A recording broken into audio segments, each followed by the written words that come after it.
What's up, guys? I've been knocking out some videos today. Beautiful day here in Denver, gorgeous skies, and the weather's kind of been at bay. We've been getting hammered pretty hard with weather for months at a time, whether it be rain, hail, sleet, you name it. We've been getting pretty much hammered every day. So we're getting a nice reprieve, so it's a beautiful day out here.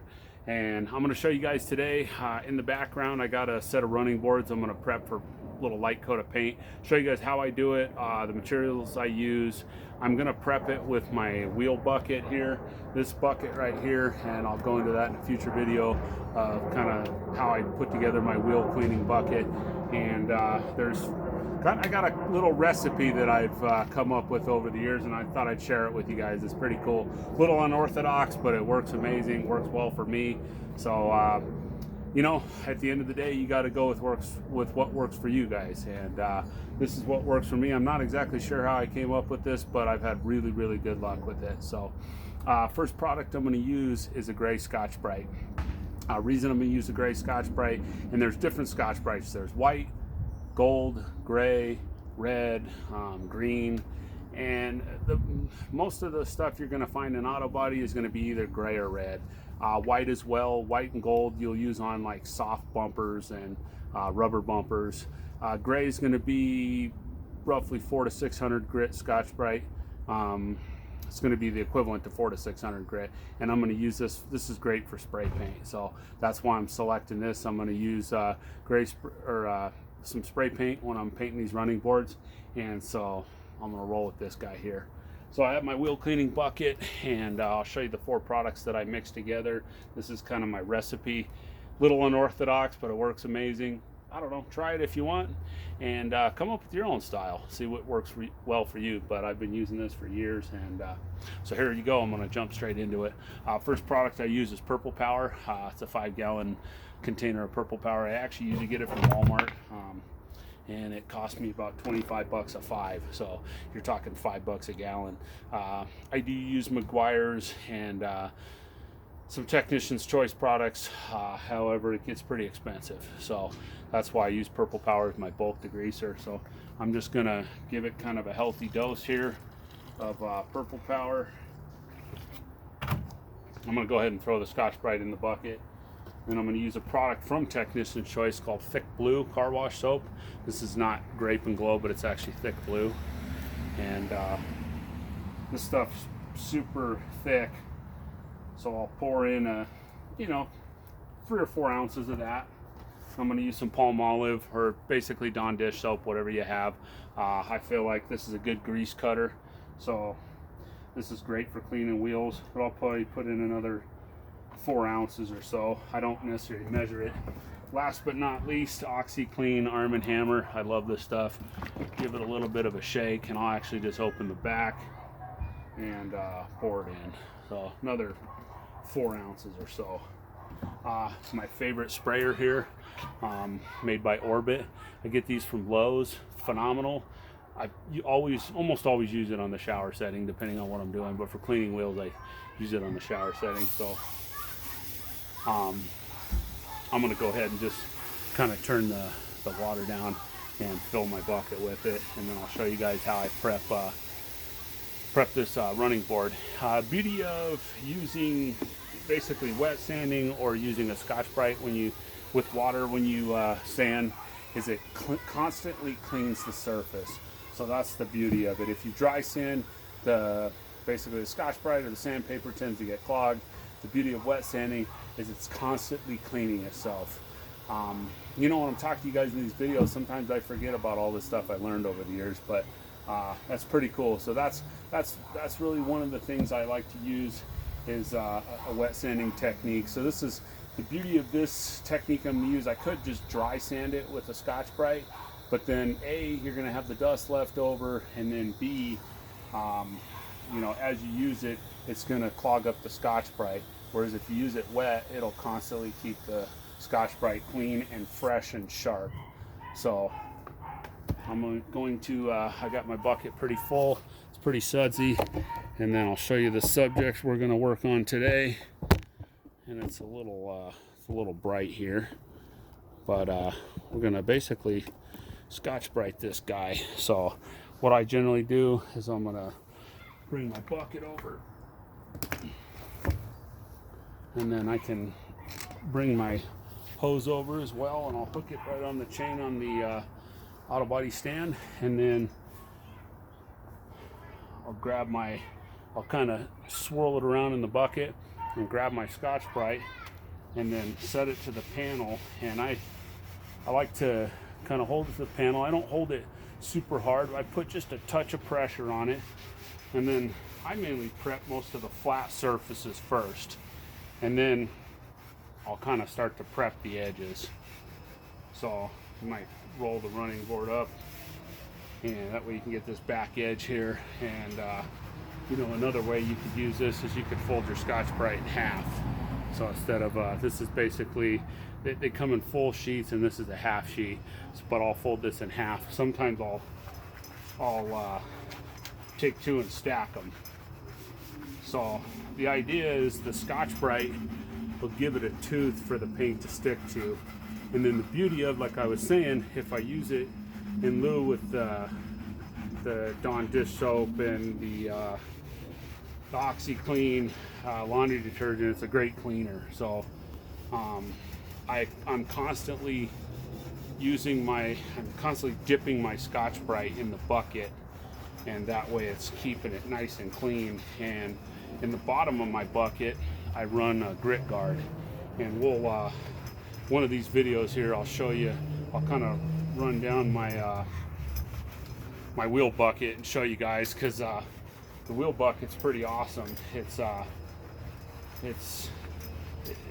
I use basically a Home Depot tool organizer and a couple other different products, so I'll go over that in a separate video. But it's pretty awesome when you're cleaning wheels and doing stuff like this. I use my wheel bucket for all sorts of different stuff. But so basically right now we're kind of running over and we're creating a tooth for the paint to stick to.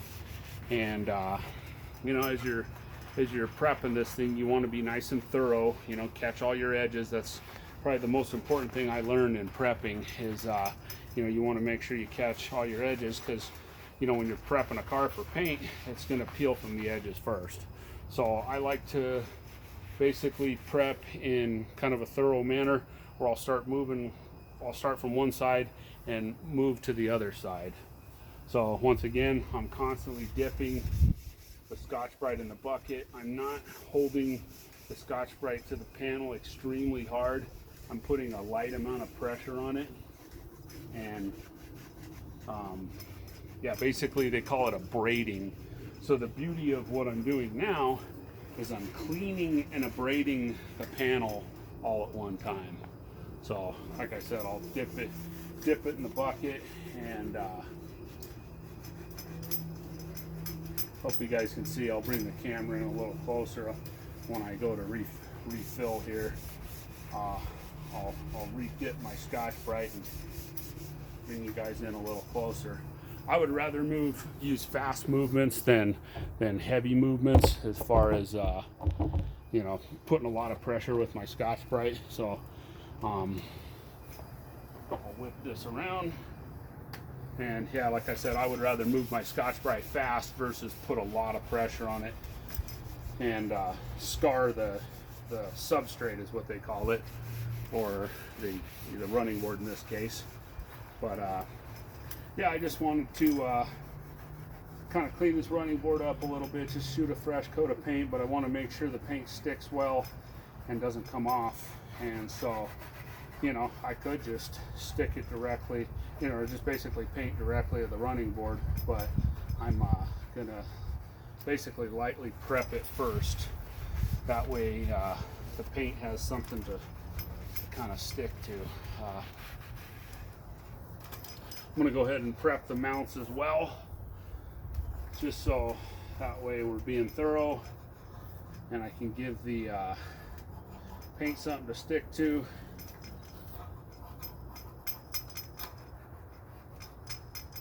And then I'll kind of show you a little technique that I use when we're all done that I feel works really well. So like I said, just be super thorough and make sure you kind of go in some sort of routine.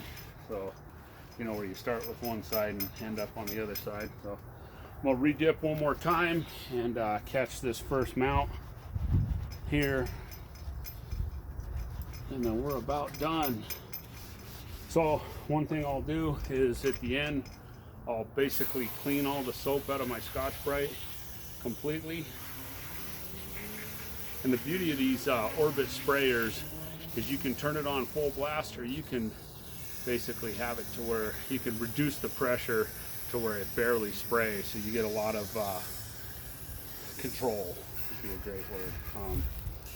So I'm just gonna lightly turn down the water pressure, and then I'm gonna basically rinse all the soap out of my Scotch-Brite, and then I'm gonna run over it one more time lightly to release any of the soap and whatnot that is stuck to the panel. So I'll just kind of go over it, you know, one more time lightly just to make sure. And you could rinse it off, but the beauty of doing it this way is it kind of, you know, you force it to release from the surface. And then the reason I like prepping it this way is after I rinse it off, then it's pretty much ready to paint. You need to just basically take some wax and grease remover, wipe it down, and paint it.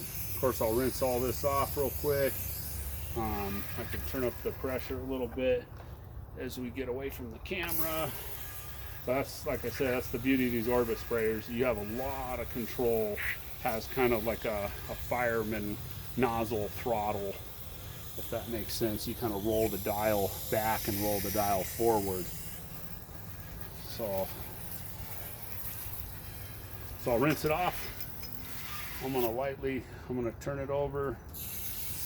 I can turn the pressure way down, and as I'm close to the camera, I'll turn it way down. Then I'll turn it up a little more as I'm getting away from the camera. And then the beauty of it is clean the back side, maybe lightly rinse the top side one more time, and we're done.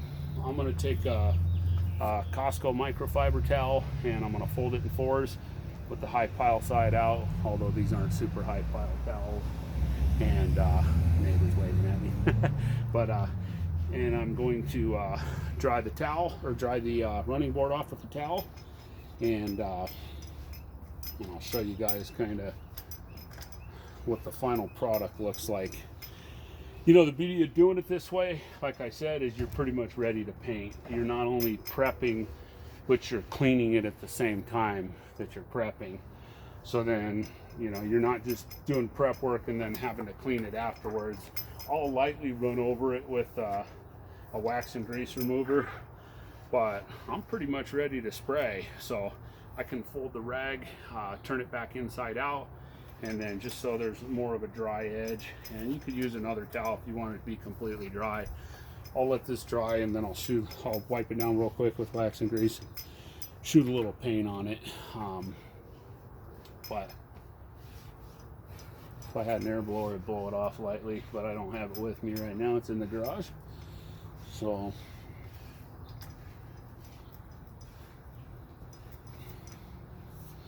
but yeah, basically that is your panel here. It is completely prepped.